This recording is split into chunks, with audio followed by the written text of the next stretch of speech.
What would my recommendation be or my advice be to somebody who's exactly 25 years younger than me?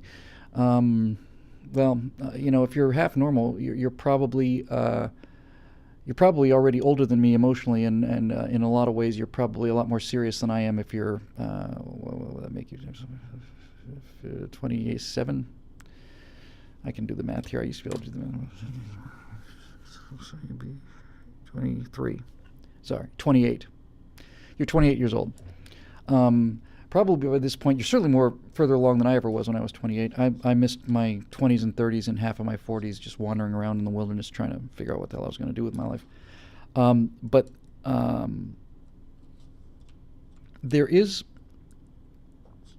There are opportunities for somebody who would be kind of like me at that age. And my friend Foghorn is keep asking me about, do I want to take something about a mission? I'll go on it. Do I want to take for our 10,000 strike pool? Strike rate suggested. Oh, I see. He's just to get off the subject for a second. Our friend Foghorn is saying they're going to launch their 10,000 strike. When is it going to happen? They've got a pool betting date. I'll take that in private. I may put $5 down on that. Anyway, if you're 25 years younger than me, then what would you do? It's flattering that you're listening to me. I've always lately I've thought a lot, man, if I could go back and talk to myself when I was 30 or so, in this case 26, 28. What's the matter with me? I'd be able to save myself a lot of time.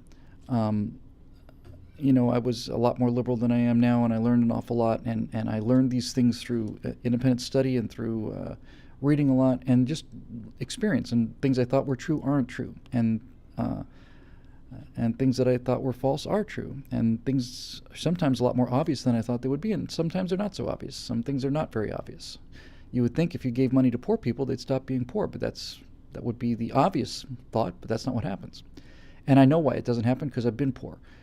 I've been broke for a decade or two, and I know what it's like to have my power turned off every month, and that's not a question of not making enough money, and it's not a question of anything other than just a very complicated series of bad decisions that are made for understandable reasons, but can be changed at any time if you're serious about it.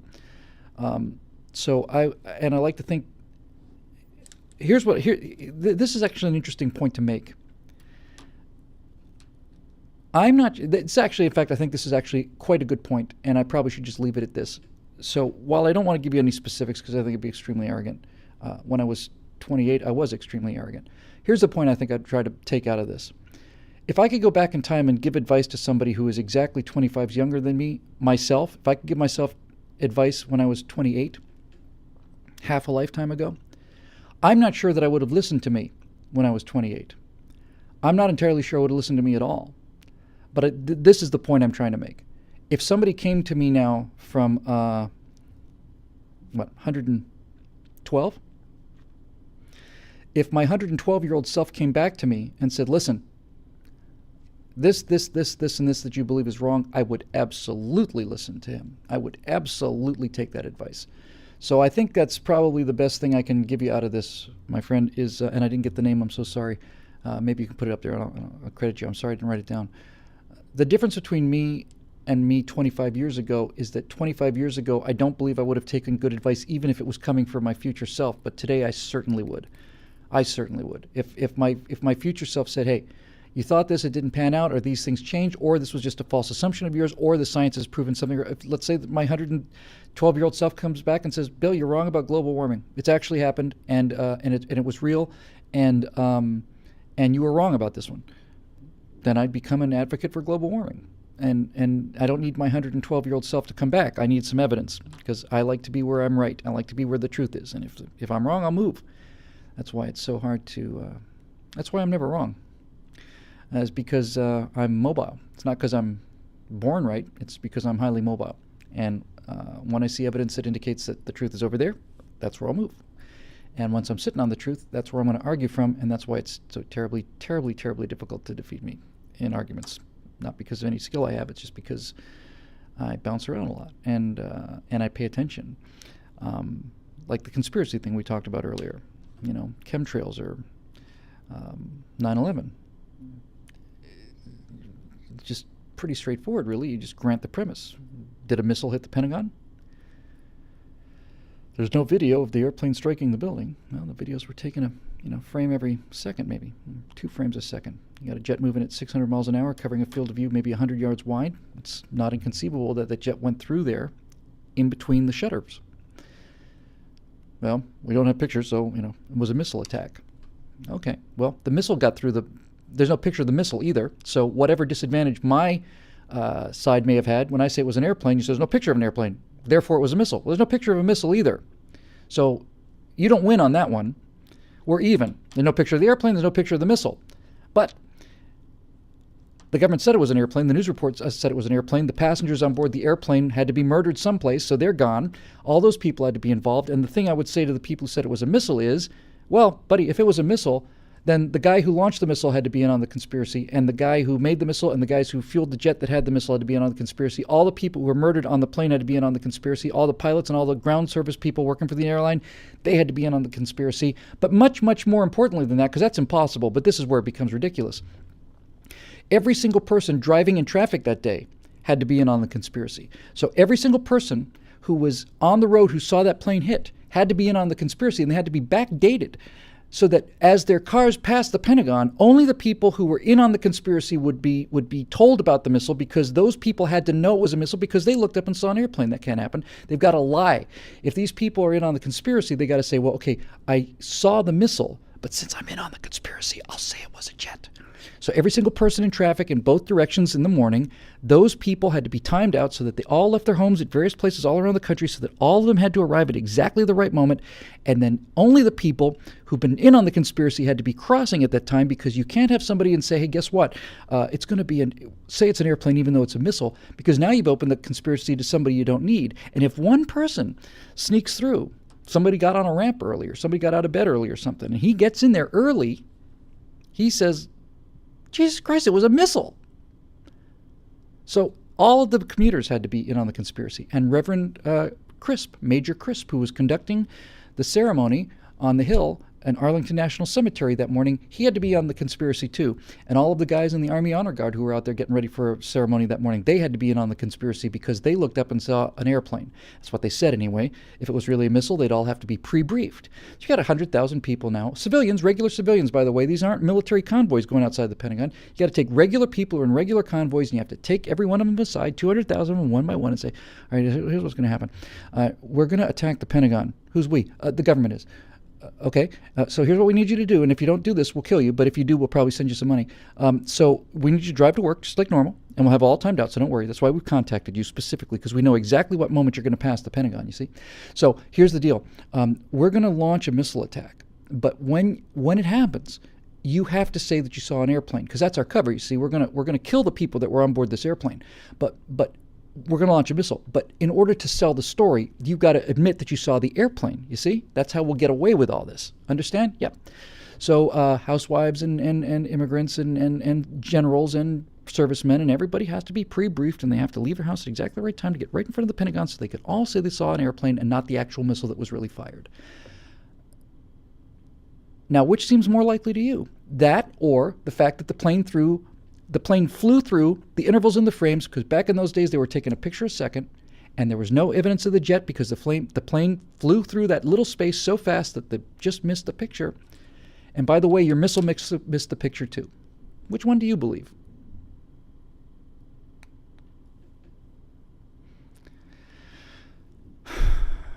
Oh, and by the way, the hole was too small. Well, here's a picture of a jet. Here's an F-4 Phantom on a rocket rail, and it's hitting a brick wall. It was shot in the 70s, I want to say. They were worried that an airplane striking a concrete containment building on a nuclear reactor would breach the containment, so what they did was they took a giant, thick hunk of concrete, took a heavy fighter bomber, the F-4 Phantom, put it on a rail, lit a rocket behind it, and hit that wall at 450, 500 miles an hour. And what happens? Does the plane punch a plane-sized hole in the concrete wall? Because the Pentagon is in fact a fortress. It's a concrete wall. Does the airplane punch a plane-sized hole in that block of concrete? No, it doesn't. It doesn't punch a hole at all. It simply turns to dust. And you can watch this video. I highly recommend it. It's F4 Phantom on YouTube. You can see it everywhere. F4 Phantom hitting a brick wall, and it basically, the nose of the airplane gets closer and closer and closer, and then the nose of the airplane hits the wall, and as the plane continues to compress into the wall, it just turns into vapor, and there's nothing left. There's a scratch on the concrete wall. And the reason that is because airplanes, while very strong, are extremely light. There's not much to them there. If you take a car can weigh 2,000-3,000 pounds and move 4 people. But if you want to move 4 people in an airplane, you've got to do it in a quarter of that weight. Why? Because while a car is nice and solid, you want a car solid. You want steel beams on the side doors. You got steel impact side doors, and you've got steel up front. You got steel in the back. You got all this protection. You got airbags. You got all that other stuff. Why don't you have it on an airplane? Well, because unfortunately, fortunately, the car doesn't have to fly. Because if the car did have to fly, it would have to be far, far, far lighter than it is, given the power plant. And so an airplane is like a bird. Birds' wings are hollow. They're strong, but they're hollow. The interior design of a bird's wing is an incredible piece of evolution where all of these, essentially these cross girders are formed inside a bird wing, so it's very rigid, but it's hollow. There's nothing inside. It's very light. Airplanes are very strong, but they're light because they're hollow. If you look inside an airplane wing, there's nothing in there. It's not solid aluminum. It's not a block of aluminum, because if it was a block of aluminum, this thing would never get off the ground. The airplane wing is hollow. Series of ribs and spars and trusses, but mostly it's empty. You fill it with fuel. That's fine. But when this hollow thing hits a piece of concrete, it just goes away.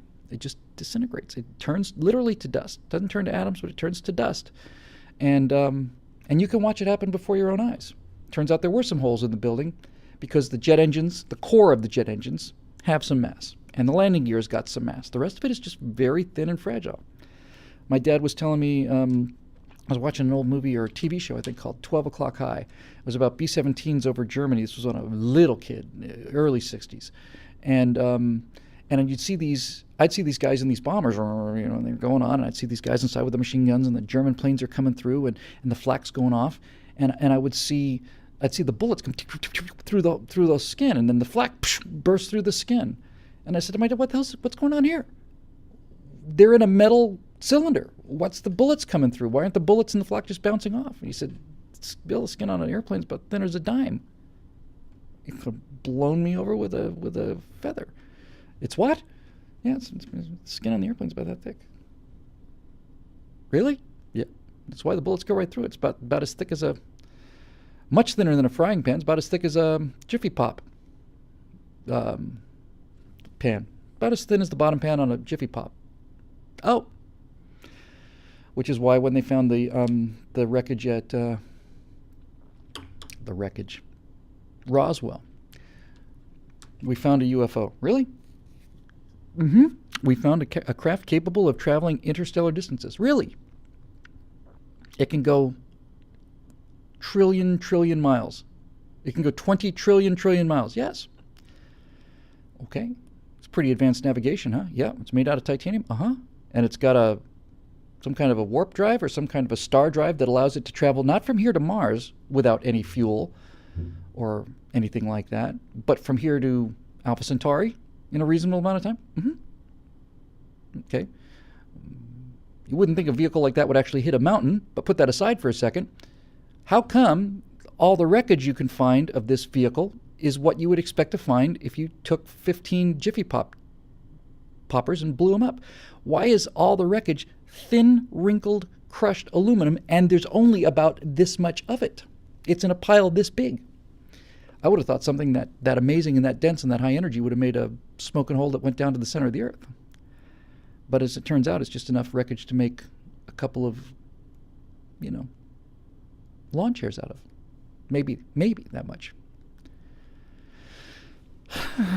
Nobody thinks these things through. And because you don't want to, right? It's much more fun to believe in flying saucers and Loch Ness monsters and Yetis than it is to think about why they can't exist. I think technically, I think I've said this before, if I had to pick one, I think the Yeti's most likely. I still think it's not there, but it's most likely. And since we're turning this into a conspiracy show, and I'd love to do a show just on conspiracies again. I think we did one once. Why is it, unfortunately, that the best picture of the Loch Ness Monster ever taken, of the Loch Ness Monster, is a blurry image called the surgeon's picture, and